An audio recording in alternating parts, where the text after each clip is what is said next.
प्रिय विद्यार्थियों, online classes में आपका स्वागत है।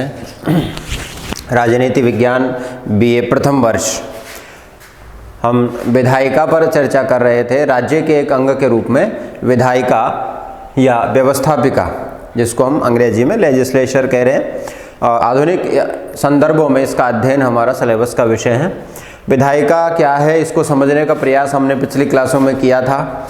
और विधायिका का संगठन किस किस रूप में है, किस किस रूप में सदनों की स्थितियां हैं, सदस्यों के विशेषाधिकार क्या हैं, उन्मुक्तियां क्या है, उनका कार्यकाल क्या है, और सदनों का गठन किस किस पद्धति से मुख्य रूप से विश्व में पाया जाता है, ये अध्ययन हमने पिछले वीडियोस में, पिछली क्लासेस में किया था। आज इसी चर्चा को आगे बढ़ाते हुए जो है इसके अधिकार, शक्तियाँ और कार्यों पर हम चर्चा करेंगे।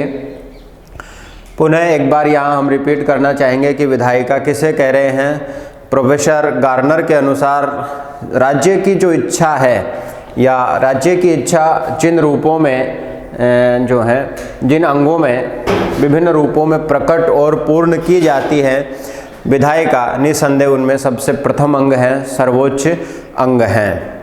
राज्य का विधि निर्मात्री निकाय है, विधि निर्मात्री संस्थान है, और यह जनता की इच्छा का वास्तविक और मूर्त रूप जो है कानून के रूप में सामने लाता है। और CF स्ट्रांग महोदय के अनुसार आधुनिक संवैधानिक राज्य का सबसे महत्वपूर्ण भाग विधानमंडल है या विधान जो निर्मात्री निकाय है, अर्थात विधायिका है। तो इस नाते विधायिका का महत्व और विधायिका का स्थान आधुनिक राज्यों में सर्वोच्च है, सर्वोपरि है, इससे इनकार नहीं किया जा सकता है। और जनता की जो इच्छा है, क्योंकि विधायिका लोकतंत्र में जनमत की प्रतिनिधि मानी जाती है, जनमत का सर्वोच्च प्रतिनिधि संस्थान होती है, और इस रूप में जनेच्छा का सम्मान करने वाले संस्थान के रूप में उसे देखा जाता है, क्योंकि लोकतंत्र में जनमत सर्वोच्च होता है और वो पूरे देश की एक प्रतिनिधि संस्था बन के सामने आती है। अब उसके द्वारा जो कार्य किए जाते हैं, सिद्धांत रूप में वे जनमत की इच्छा के कार्य माने जाते हैं, अर्थात उसके द्वारा बनाई गई विधियाँ राज्य की जनता जो चाहती है ऐसी विधियां विधायिका बनाती है, ऐसा सिद्धांत रूप में माना जाता है। हालांकि व्यवहारिक रूप से बहुत सारी स्थितियां ऐसी हैं जो विधायिका को प्रभावित करती हैं, लेकिन सिद्धांत रूप में जनमत की प्रतिनिधि संस्था होने के नाते उसके द्वारा किया गया प्रत्येक कार्य यानी कि विधायन जनमत की इच्छा का ही प्रतीक होता है, ऐसा माना जाता है। आज हम इसके कार्य, अधिकार और शक्तियों पर चर्चा करेंगे। कार्य एवं अधिकार या शक्तियां।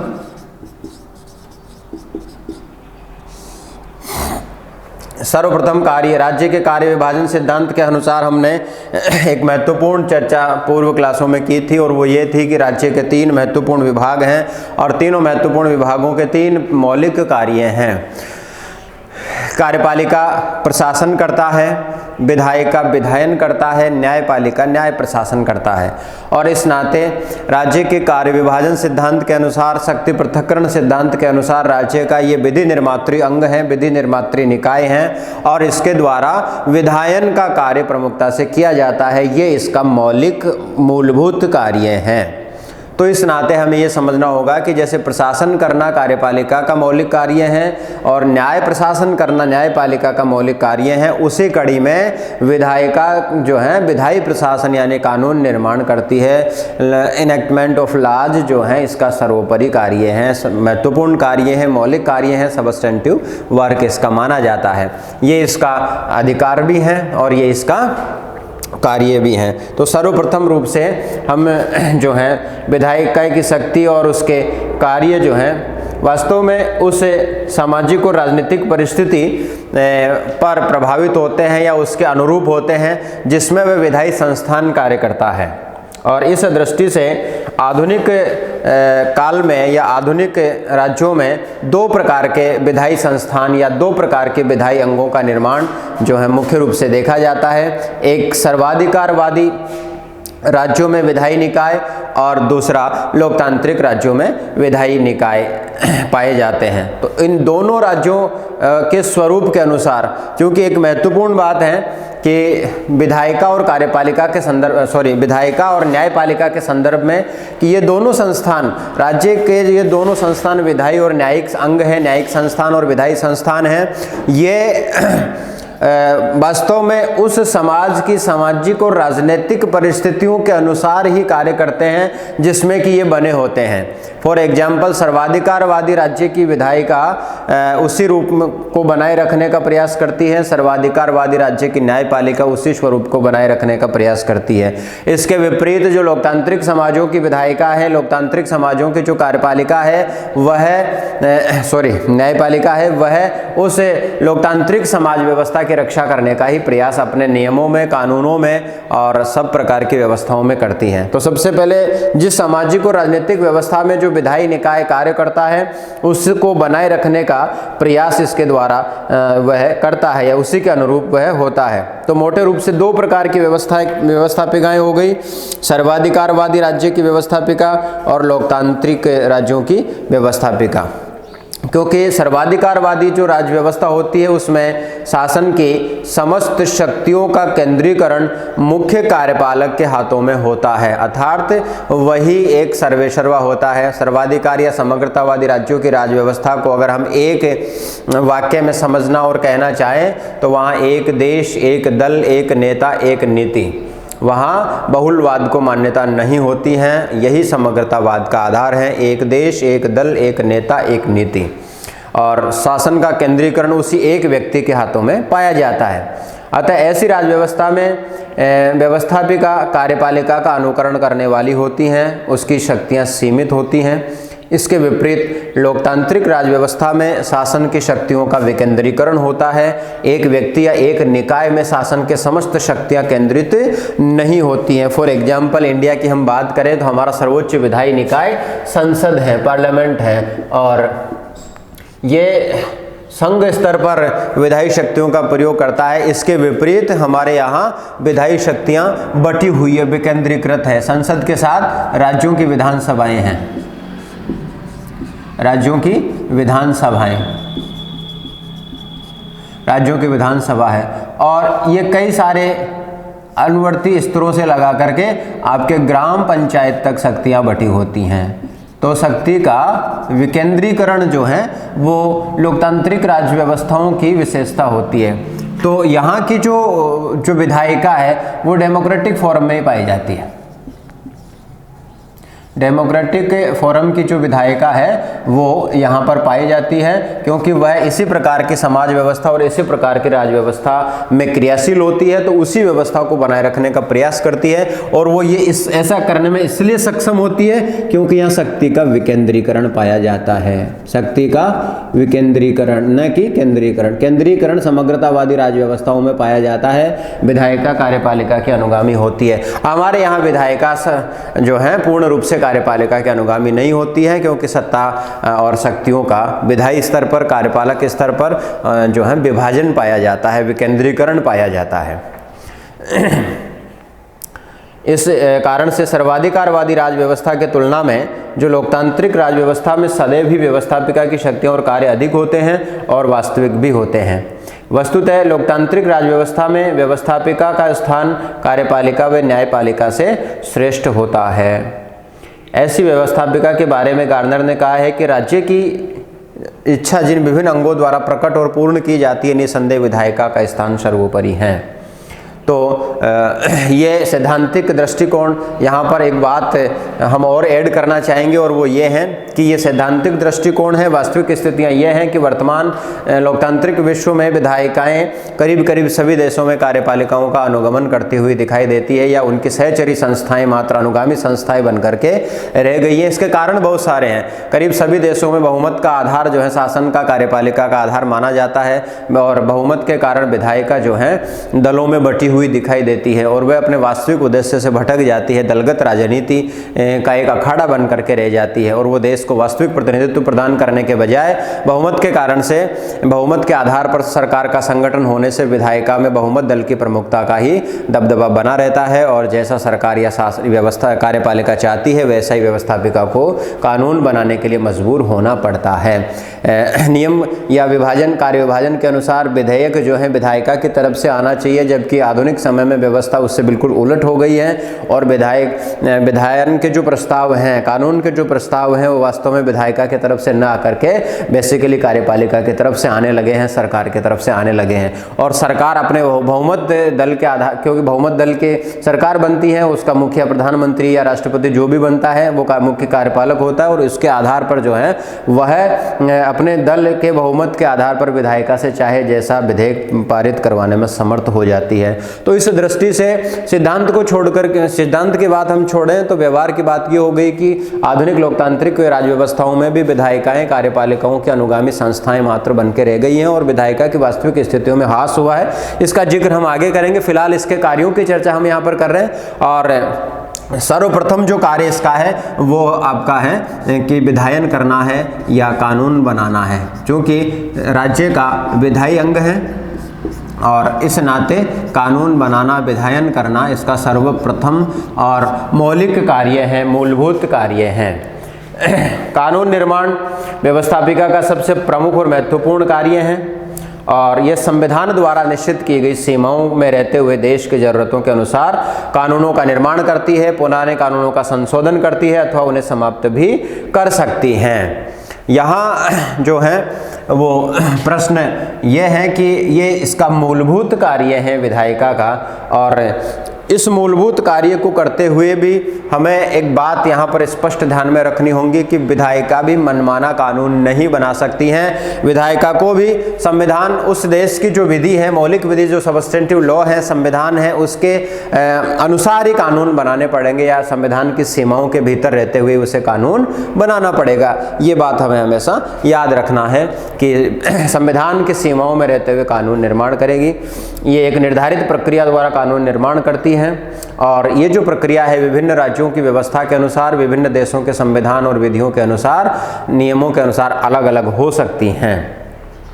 और सामान्य जो व्यवस्थापिका है उसमें सामान्यतः सभी विधेयक को 3 वाचनों और कमेटी व्यवस्थाओं से गुजरना होता है और तभी इसे व्यवस्थापिका की अंतिम स्वीकृति प्राप्त होती है। इसके बाद इस पर राष्ट्राध्यक्ष के हस्ताक्षर होते हैं और तब वह कानून बन जाता है और सरकार के राजपत्र में उसको प्रकाशित कर दिया जाता है, जिसमें उसके विस्तार, उसके एक्सटेंशन और उसके कमिटमेंट का जो तिथि है वो मेंशन किया जाता है, यानी उसकी सीमाएं, उसका विस्तार और प्रवर्तन की तिथि जो है गजट नोटिफिकेशन के द्वारा उसमें लागू कर दी जाती है और अमुक तिथि से वह अधिनियम लागू हो जाता है। तो इस प्रकार जो है कानून निर्माण इसका सर्वप्रमुख कार्य है। दूसरा कार्य संविधान संशोधन करना है, अमेंडमेंट, संविधान संशोधन करना। यह भी इसकी मौलिक विधायी शक्ति है, संविधायी शक्ति है, विधायिका की संविधायी शक्ति है।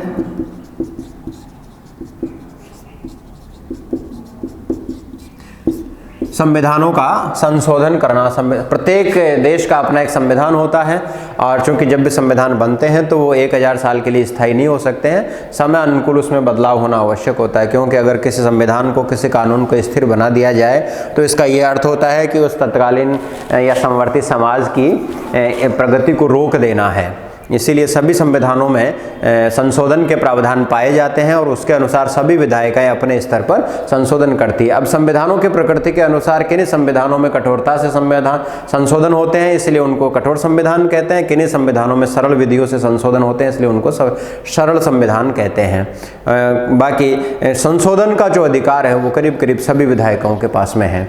अब इसमें आवश्यकता अनुसार प्रक्रिया भिन्न हो सकती है।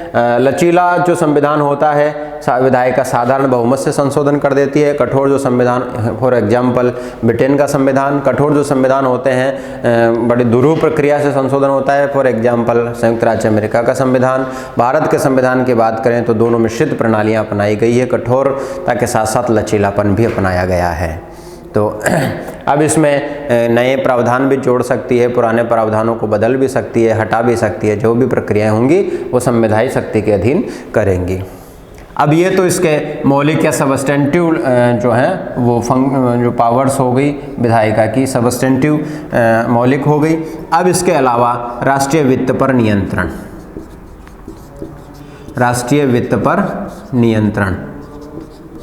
कार्यपालिका में हमने ये पढ़ा था कि कार्यपालिका या कार्यपालक प्रधान का अधिकार और कर्तव्य दोनों हैं कि वह उस राष्ट्र देश का बजट बनाए, तैयार करवाएं, विधायिका में पुरस्थापित करवाएं और उसको पारित करवाएं और उसको लागू करवाएं। ये एक राष्ट्राध्यक्ष कार्यपालक प्रधान के मुख्य वित्तीय अधिकार होते हैं। ये कार्यपालिका के दौरान हमने पढ़ा। अगर हम भारत की बात करें तो राष्ट्रपति का अधिकार और कर्तव्य दोनों हैं कि वह भारत का राष्ट्रीय बजट बनवाएं और उसको संसद में प्रस्तुत करवाएं और संसद से पारित करवाएं और उसके बाद उसको लागू करवाएं। अब इसके लिए अब एजेंसियां बनी हुई है, ऐसा नहीं है कि राष्ट्रपति स्वयं ये सारा कार्य करेंगे। एजेंसियां बनी हुई है, अपने अपने स्तर पर सब एजेंसियां काम करती हैं और उसके आधार पर राउंड द ईयर इस पे काम होता है और फिर अंत में विधायिका की स्वीकृति से उसको लागू किया जाता है। अब विधायिका का जो नियंत्रण इस पर है, राष्ट्रीय वित्त पर नियंत्रण जो इसका कार्य और अधिकार है, उसको हमें इस दृष्टिकोण से देखना है कि विधायिका की स्वीकृति के बिना कार्यपालिका के पास संपूर्ण वित्तीय अधिकार होते हुए भी वह उसे लागू नहीं कर सकती। जब तक कि विधायिका के सामने लाकर अपने नीतिगत मुद्दों पर स्वीकृति नहीं ले लेती है तो उन मदों पर पैसा खर्च करने का अधिकार कार्यपालिका को नहीं होता है। इसीलिए बजट को पारित करने की प्रक्रिया के माध्यम से विधायिका राष्ट्रीय वित्त पर अपना नियंत्रण बनाए रखती हैं और उसके आधार पर कार्यपालिका को भी नियंत्रित किए हुए रहती हैं और वित्तीय मामलों में उससे कार्यपालिका को अनियमितता से रोकती है, उसको निरंकुशता से रोकती हैं और शासन को स्वेच्छाचारी वित्तीय अधिकार प्रयोग करने से भी रोकती हैं। और बजट के द्वारा जो है विधायिका तय करती हैं कि सरकार को कितनी वार्षिक आय होगी और इस आय को कैसे प्राप्त करेंगी सरकार और उसका सरकार का संपूर्ण वार्षिक व्यय कितना होगा और उसे किस प्रकार व्यय किया जाएगा, अर्थात आगम कितने हैं और खर्च कितना है।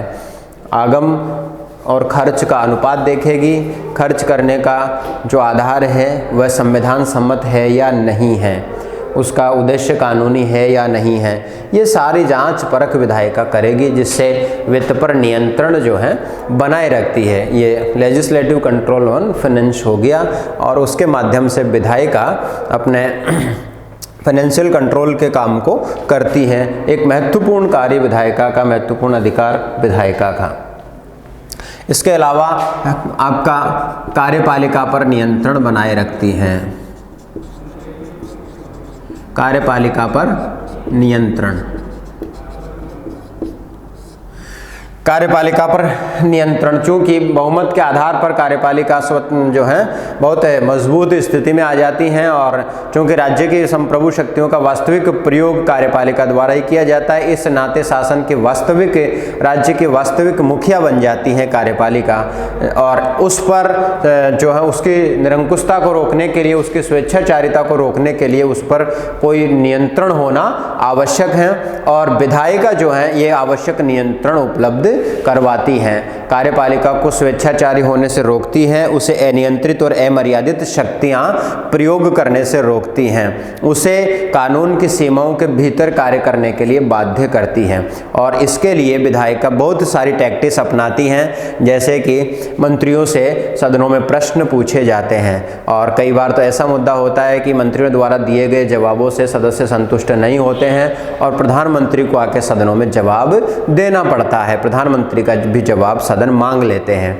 या कहीं कुछ कार्य में अनियमितता पाई जाती है तो उसके जो समिति व्यवस्था के माध्यम से समितियां जांच करती है, विधायिका की अपनी समितियां होती हैं। भारत की अगर हम बात करें तो कई सारी स्थायी और कई सारी अस्थायी समितियों के गठन का प्रावधान किया गया है कानून के तहत, जिसमें लोक लेखा समिति है, प्राक्कलन आकलन समिति है, संसदीय समितियां, अस्थायी समितियां जो किसी कार्य विशेष के लिए गठित की जाती हैं और उस पर रिपोर्ट देने के बाद समाप्त हो जाती है, दोनों सदनों के सदस्यों से मिलकर बनाई जाती है।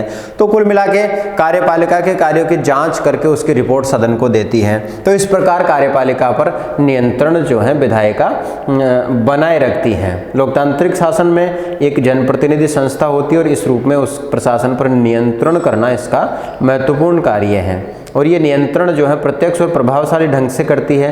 कार्यपालिका को प्रश्न पूछती है, कामरों को प्रस्ताव, निंदा प्रस्ताव द्वारा नियंत्रित करती हैं और जो है अविश्वास प्रस्ताव द्वारा विधायिका कार्यपालिका को पदमुक्त करके उसे पद से हटा भी सकती है। ये भी अधिकार उसका है जिससे वह कार्यपालिका को निरंकुश होने से रोकती है। अध्यक्षात्मक शासन में कार्यपालिका व्यवस्थापिका के प्रति उत्तरदायी नहीं होती हैं, लेकिन वह अप्रत्यक्ष ढंग से इसको प्रभावित करती हैं। अप्रत्यक्ष ढंग से विधायिका कार्यपालिका को प्रभावित करती है, क्योंकि संसदात्मक शासनों में तो कार्यपालिका विधायिका के प्रति उत्तरदायी होती है, लेकिन अध्यक्षात्मक शासनों में कार्यपालिका विधायिका के प्रति उत्तरदायी नहीं होती है। तो संसदीय प्रणाली में तो विधायिका कार्यपालिका को प्रत्यक्ष और प्रभावी ढंग से नियंत्रित करती है, जबकि अध्यक्षात्मक प्रणाली में विधायिका कार्यपालिका को अप्रत्यक्ष रूप से प्रभावित और नियंत्रित करती है। अगर हम एक उदाहरण के रूप में समझना चाहें तो संयुक्त राज्य अमेरिका के राष्ट्रपति अध्यक्षात्मक प्रणाली के मुख्य कार्यपालक होते हैं और वह सर्वेसर्वा भी होते हैं, लेकिन विधायिका उन्हें कैसे प्रभावित करती है एक उदाहरण से हम यहाँ समझने का प्रयास करेंगे। जैसे अमेरिकी राष्ट्रपति को सभी मुख्य संघीय नियुक्तियां करने का अधिकार होता है, या युद्ध और शांति के संधि के प्रस्ताव पर हस्ताक्षर करने का, युद्ध की घोषणा करने का अधिकार उनको होता है। फॉर एग्जांपल, अगर मुख्य संघीय न्यायाधीशों की नियुक्ति राष्ट्रपति नियुक्ति करने में तो समर्थ है, लेकिन उनकी नियुक्ति तब मान्य होंगी जब अमेरिकी संसद यानी अमेरिकी विधायिका का द्वितीय सदन अर्थात सीनेट राष्ट्रपति के उस नियुक्ति को अपना समर्थन दे देता है, उसकी स्वीकृति प्रदान कर देता है। अर्थात जब तक सीनेट स्वीकृति नहीं दे देती तब तक अंतिम रूप से राष्ट्रपति द्वारा नियुक्त किए गए न्यायाधीशों की नियुक्तियां कानूनन वैध नहीं होंगी। इसी प्रकार युद्ध और संधि के प्रस्ताव को भी जो हैं उनको भी राष्ट्रपति को करने को तो सक्षम है। अमेरिकी रक्षा सेनाओं का डिप्लॉयमेंट करने में राष्ट्रपति अकेला सक्षम है और उसे किसी अन्य निकाय से स्वीकृति लेने की आवश्यकता नहीं होती है, लेकिन उसके इस आदेश को सीनेट के सामने लाना होगा। संधियां तब मान्य होंगी जब सीनेट अनुसमर्थन दे देगी। तो इस प्रकार अध्यक्षात्मक प्रणाली में भी विधायिकाएं कार्यपालिकाओं पर अप्रत्यक्ष नियंत्रण बनाए रखती हैं। इसके अलावा एक और मुख्य कार्य यहाँ पर न्यायिक कार्य है। न्यायिक कार्य जैसा कि हमें समझ लेना होगा कि कुछ ये तो मूलभूत या सबस्टेंटिव वर्क हैं विधायिका के। अब ये आपात का जो विशेष जो कार्य हैं वो हैं जिसमें एक न्यायिक कार्य भी है। फॉर एग्जांपल, इंग्लैंड की संसद जो ब्रिटेन का संसद है, पार्लियामेंट है, उसका उच्च सदन हाउस ऑफ लॉर्ड्स कहलाता है और हाउस ऑफ लॉर्ड्स जो है वहाँ सर्वोच्च न्यायालय का कार्य भी करता है। इसी प्रकार संयुक्त राज्य अमेरिका और भारत में उच्च अधिकारियों के विरुद्ध महाभियोग की कार्रवाई करने का अधिकार वहाँ की संसदों को है। अमेरिकी कांग्रेस और भारतीय संसद को महत्वपूर्ण जो संवैधानिक पद हैं उनके विरुद्ध महाभियोग लगाने का प्रश्न जो है अधिकार है। और महाभियोग की कार्रवाई जब की जाती है तो ठीक ऐसे होती है जैसे कि वे न्यायिक अंग के रूप में कार्य कर रही हों। जब अमेरिकी राष्ट्रपति पर महाभियोग लगता है तो अमेरिकी सर्वोच्च न्यायालय का मुख्य न्यायाधीश, संघीय सर्वोच्च न्यायालय का मुख्य न्यायाधीश विधायी सदनों की अध्यक्षता करता है और ये बहुत ही बड़ा दुर्लभ उदाहरण विश्व की व्यवस्थाओं में पाया जाता है। और विधायिका एक न्यायिक सदन की भांति बैठती हैं। प्राय सभी देशों में विधायिकाओं को अधिकार है कि विधायिकाएं अपना अवमान करने वालों को दंडित करने का अधिकार रखती हैं। अगर किसी व्यक्ति, किसी संस्था, किसी निकाय ने विधायिका का सिविल या क्रिमिनल अवमान किया है, उसका डिफेम किया है, तो वह विधायिका उस व्यक्ति, संस्था अथवा निकाय को ठीक ऐसे ही दंड देने में समर्थ होती हैं जैसे कि न्यायालय किसी व्यक्ति को दंड देता हो। उसके लिए वे संपूर्ण न्यायिक प्रक्रिया अपनाते हुए उसे दंडित करने का अधिकार रखती हैं। तो विशेष संदर्भों में न्यायपालिका का कार्य भी विधायिका करती हैं, जब लेकिन ये सामान्य नहीं, अपवादिक स्थितियों के कार्य हैं। इसके अलावा अन्य कार्य अन्य कार्य, विधायिकाएं कुछ अन्य कार्य भी करती हैं, जैसे निर्वाचन संबंधी हैं। अनेक देशों में व्यवस्थापिकाएं निर्वाचन संबंधी कार्य करती हैं। भारत में केंद्र और राज्यों की व्यवस्थापिकाएं राष्ट्रपति का निर्वाचन करती हैं। स्विट्जरलैंड में व्यवस्थापिका मंत्री परिषद और न्यायाधीशों का निर्वाचन करती हैं। समिति और आयोगों की नियुक्तियां, समिति और आयोगों की नियुक्तियां, व्यवस्थापिका विशेष कार्यों की जांच के लिए विभिन्न समितियों और आयोगों को नियुक्त करती है, उनकी रिपोर्ट पर निर्णय लेती हैं। नेक्स्ट जो है वो विचार विमर्श और जन भावनाओं की अभिव्यक्ति, जनप्रतिनिधि सभा के रूप में सार्वजनिक समस्याओं पर विचार विमर्श करती है, जनमत की भावनाओं को प्रकट करती है। इसके अलावा नीति निर्धारण संबंधी जो कार्य हैं वह भी विधायिका करती हैं। नीति निर्धारण संबंधी कार्यों में प्रशासन की नीतियों का निर्धारण करना है। कार्यपालिका इन नीतियों के अनुसार शासन का प्रबंध करती है। वस्तुतः अपनी शक्ति का प्रयोग करके ही आधुनिक व्यवस्थापिकाओं ने व्यक्तिवादी लोकतांत्रिक राज्यों को लोक कल्याणकारी राज्यों में तब्दील कर दिया है या उनको विकसित करने का सराहनीय कार्य किया है। तो ये इसके अन्य कार्य हैं। इसके अलावा एक और महत्वपूर्ण बिंदु यहाँ पर है कि विधायिका के शक्तियों में ह्रास हुआ है। विधायिका की शक्तियों में ह्रास या कमी। आधुनिक लोकतांत्रिक राज्यों में एक बड़ा प्रश्न है कि विधायिका को वास्तविक स्थान या वास्तविक जो स्थितियां प्राप्त नहीं हुई है जैसे कि उसे होनी लोकतांत्रिक राज्य में होनी चाहिए, और आधुनिक व्यवस्थापिका में की भूमिका में कमी रही है या द्वितीय स्तर की हो गई है। वैसे तो समग्रतावादी राज्यों में तो प्रारंभ से ही उसकी द्वितीय स्तर की स्थिति होती है, किंतु लोकतंत्र के विस्तार के साथ साथ लोकतांत्रिक राज्यों में भी विधायिका की ऐसी स्थितियां बन गई हैं। एक कारण तो हम बार बार रिपीट कर रहे हैं और वो है राज्यों का लोक कल्याणकारी व्यवस्थाओं में तब्दील हो जाना, जिससे शासकीय अधिकारियों को विवेकी शक्तियाँ मिल गई और इस कारण से विधायिका के कार्यों में बड़ा ह्रास हुआ है। निरपेक्ष दृष्टिकोण से तो विधायिका की शक्तियों में वास्तव में वृद्धि दिखाई देती है। प्रोफेसर केसी वेयर का कथन है, निरपेक्ष दृष्टिकोण से तो विधायिका की शक्तियों और कार्यों में विस्तार या वृद्धि दिखाई देती है, लेकिन वास्तविक दृष्टिकोण से विधायिका की शक्तियों और अधिकारों में कार्यों में सभी स्तरों पर सभी जगहों पर कमी हुई है। ये निसंदेह सत्य है। अब इसके कारण बहुत सारे हैं। व्यवस्थापिका के सदस्यों की प्रकृति में अंतर, व्यवस्थापिका के सदस्यों की प्रकृति में अंतर।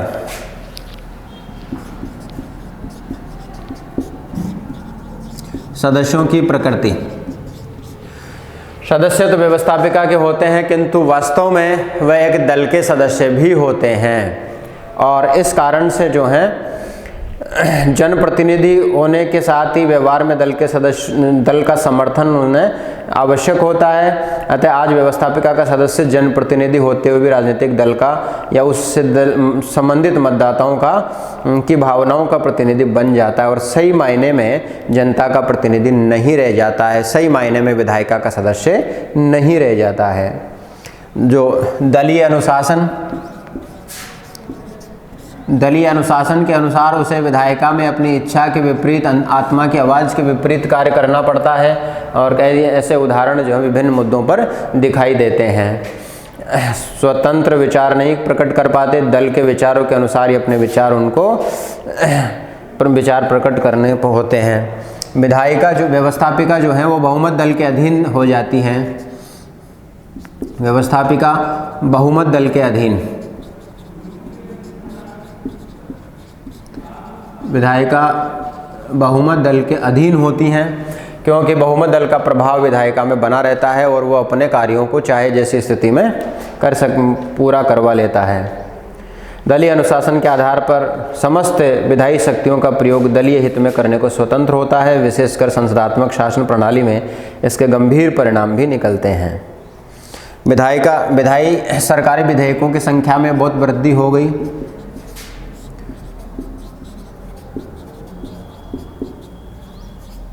विधेयकों की संख्या में वृद्धि। विधेयक सामान्यतः संसद की तरफ से आने चाहिए, लेकिन वर्तमान समय में विधेयक जो है सरकारी विधेयकों की संख्या में वृद्धि हुई है, निजी विधेयकों की संख्या में कमी हुई है। इसके अलावा जो है प्रदत्त व्यवस्थापन से विधायी शक्तियों में कमी आई है, प्रदत्त व्यवस्थापन की विधि अपना ली गई है। इसके अलावा राष्ट्रीय वित्त के नियंत्रण में भी कमी है और कार्यपालिका के कार्यों और प्रभाव में अत्यधिक वृद्धि हुई है। इसके अलावा महत्वपूर्ण जो कारण है वो ये है कि जो नवोदित स्वतंत्र राज्य जो 50 के दशक के बाद दूसरे महायुद्ध के बाद उदय हुए लोकतंत्रों की स्थापना हुई, वहाँ पर मुख्यतः विधायक जो होते हैं वो पेशेवर विधायक नहीं होते हैं और उनको विधायन की बारीकियों का, तकनीकी बारीकी का कोई विशेष ज्ञान नहीं होता है और उस दृष्टि से वह पेशेवराना अंदाज में विधेयकों का निर्माण नहीं कर पाते हैं, उन पर अपनी राय या उनकी कमियों का अन्वेषण नहीं कर पाते हैं और ये सारी चीज़ें हैं जो विधायिका की कमियों में परिलक्षित होती हैं।